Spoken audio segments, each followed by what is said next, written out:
I'm struggling to breathe, my lungs caught between the shattered pieces, my heart cleaved. There is something ancient, something deeply Jewish about living in this space where joy and sorrow intertwine. These are words that Sarah Tuttle Singer wrote on Facebook on Friday.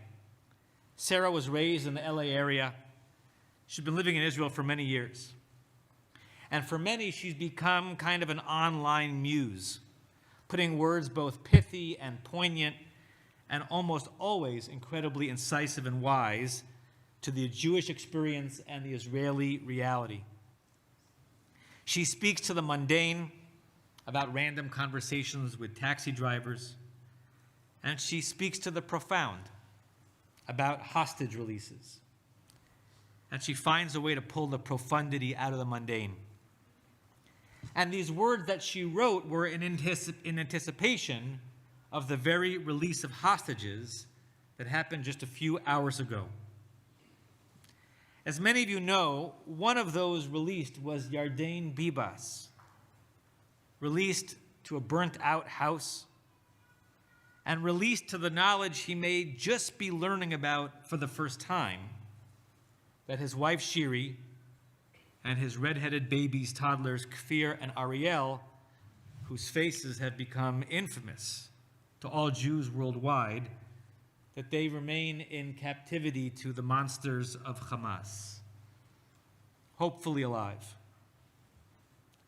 Sarah is right and exquisitely understated.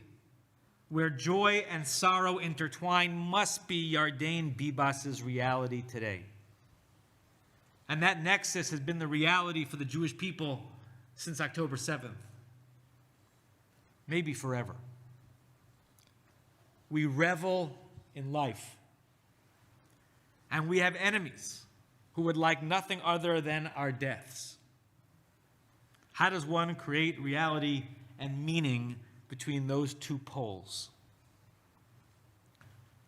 Once a year, the weekly Rashi class that I teach, which slowly and meticulously goes through every comment of Rashi on the Torah, once a year it matches up with a weekly Parsha. We've been studying Parshat Bo on Wednesday mornings for about a year. It usually takes us about 18 months to get through a Parsha. So for this week's inspiration, I look back to some recent Rashi comments that might serve as springboards for a drash, that might connect to this particular Jewish moment. Didn't take long to find one. There's an interlude in the narrative between the 9th and the 10th plagues. And in that interlude, we are told of the details of the Israelite preparation for Exodus night, including preparing the Korban Pesach, the Paschal offering that would continue to be the primary ritual of Pesach all the years that the temple stood in Jerusalem. And just before that interlude, we are told how Moshe and Aaron leave Pharaoh's presence after giving the final ultimatum. And God predicts that, once again, Pharaoh will refuse to release the Israelites. And then God adds these curious words, Laman revot moftai be'eretz Mitzrayim, in order that my wonders upon Egypt will be increased. Now, a primary reaction someone might have to those words is that it seems that God is toying with the Egyptians, extending their misery for God's own glory. The reason Pharaoh is going to resist is because I, God, will force him to resist so that I can rain down more plagues upon him and them. How could that be the God we worship? That's a salient, worthy question been asked by many over time. But that's not the question Rashi asks or tries to answer. Rashi is concerned with numbers here. 9 plagues have happened. Only 1 to go. So why does God talk in the future about moftai, my wonders, my plagues, in the plural? There's only 1 plague left that God will wreak upon the Egyptians before the Israelites are free. Rashi's answer speaks to Sarah Tuttle Singer's understanding of the Jewish condition, or at least a half of that condition. Yes, there's only 1 plague left amongst the famous 10. But we still have God splitting the sea, which is a mofet, a wonder. And then we have, in Rashi's words, Ulinnaer et hamitzrim, the utter annihilation and literally wiping away of the Egyptians when the sea crashed down upon them. Drill down, and Rashi is saying this: even after the sea split and the Israelites walked through it with a clear path to liberation in the land of Canaan, there was still undone work which needed divine intervention, the defeat of our enemies. The plagues affected not just the future life of our people, but the assured death of those who oppressed our people. By essentially adding the drowning of the Egyptians to the lore of the plagues, Rashi is not merely resolving a math or a grammar problem in the verse. Rashi is saying that the culmination of the ordeal in Egypt did not come when we were no longer captive, but when those who held us captive were forced to pay the ultimate price. That too is part of the Jewish condition. And Rashi is essentially permitting us, if not to relish in their downfall. After all, many of us know the famous midrash that has God scolding the angels for rejoicing in the Egyptians drowning, but at least allowing the validation that comes with knowing and saying that those who did us harm and would like nothing more than to do us harm again must receive a divine judgment. We all ache for that, especially when human judgment will likely not come to them.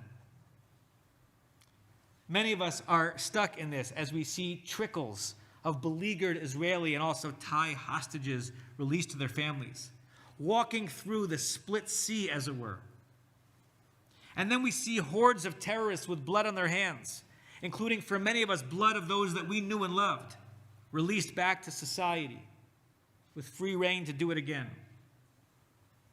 And we see hordes of Gazans of all ages, somehow having survived the supposed genocide with brand new cars and up-to-date videography equipment to record grotesque propaganda videos, surround and harass and threaten the hostages even as they try to walk through that sea. A sea that God seems to have no ability to miraculously split. All while repeating the hateful chants that include death to the Jews, which many, of course, still say just means they are anti-Zionist or anti-Netanyahu. Nothing to see here. Many of us wish for a 12th plague and are grateful to Rashi for intuiting the Jewish need for that satisfaction, even in fantasy. What Sarah is getting at, and what Rashi nodded towards, was articulated concisely and memorably by the great Rabbi David Hartman when he spoke about two basic Jewish paradigms. One of them he called Auschwitz, by which he means not just a death camp, but Auschwitz as an idea. Auschwitz representing that, yes, they, whoever they are, there are too many of them, want us dead. Auschwitz as a paradigm representing Pharaoh and Amalek and Rome and the Inquisition and the Shoah and fanatical Islamic death cults. Auschwitz representing the notion that it was not just the end of the camps and the suffering in 1945 that we prayed to God for, but also the utter defeat of the Nazis. That too needed to happen for the Jews to feel that they were not just post-10th plague, but post-12th plague. But that's just half of the Jewish condition. That's the bitterest half. The other half, Rabbi Hartman named Sinai, representing not just a mountain and a revelation and a law code, but representing life and meaning and purpose, representing that which Jews were and are adamant to be the focus of the Jewish experience, the very thing we would return to once we were released from slavery and imprisonment, and to which we actually remain committed even in the ghettos, and even in the camps, and even in the flesh pots of Egypt. The other half of our people's realm is even hinted at within Parshat Bo, in a wondrous juxtaposition. Right after this verse about increasing God's wonders, we have that interlude that I mentioned before.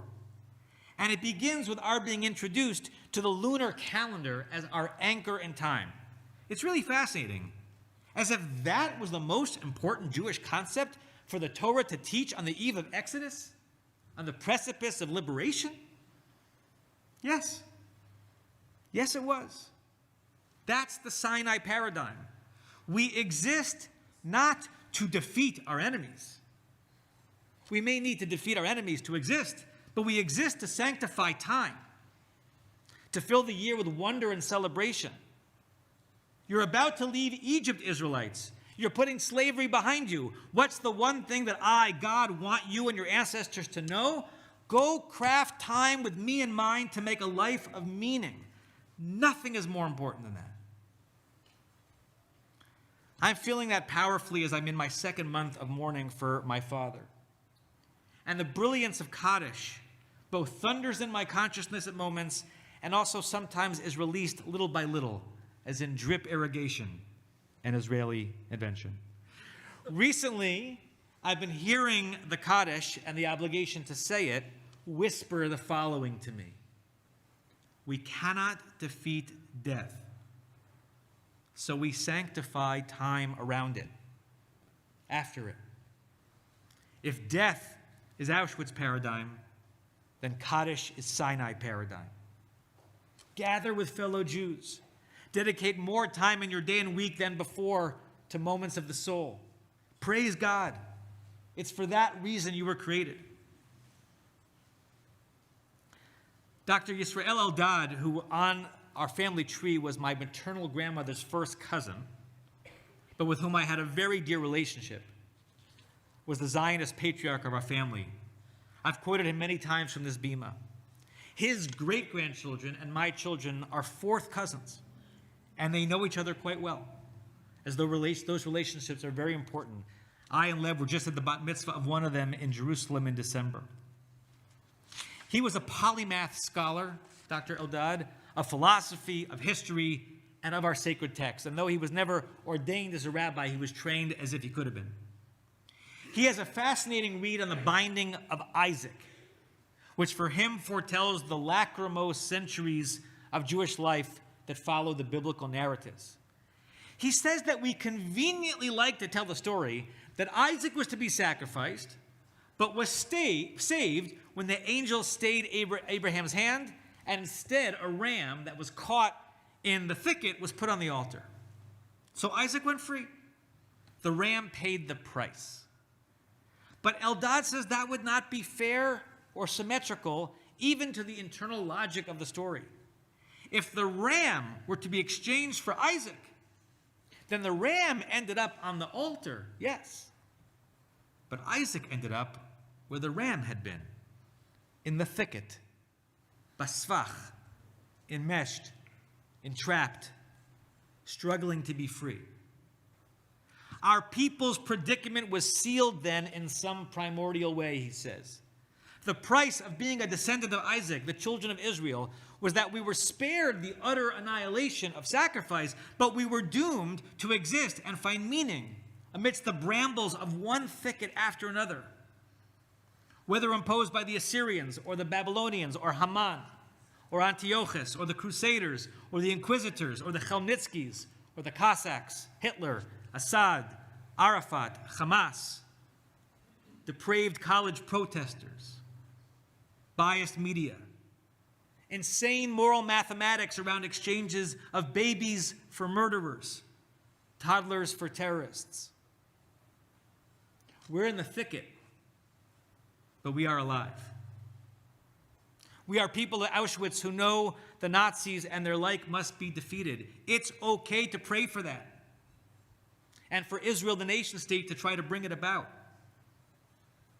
But we are people of Sinai, unable to form words that convey our joy that Yardain Bibas walks free today, laden down with immeasurable grief that he does not yet know the fate of his wife and children. They are still in Auschwitz. But he gets to rejoin the pilgrimage to Sinai in the land of Israel, the land of his people, the land of our people. Sarah Tuttle Singer ended her post this way, describing the state of our hearts after another long-awaited but wrenching and incomplete hostage release. She wrote, "But we will also wait, our hearts pulled between longing and faith, because we know that history moves in spirals, that joy and sorrow are never far apart, that release is not the same as redemption, and so we hold our breath, knowing the story is still being written, knowing that until every family is whole, none of us truly are free." May God steady our hands to effect our own version of the 12th plague, the defeat of evil. And may God strengthen the heart of Yardain Bibas to endure what comes next. May God bless Shiri and Kfir and Ariel, and may we see their smiling faces soon. May we find life and meaning here in the thicket, always marching to Sinai.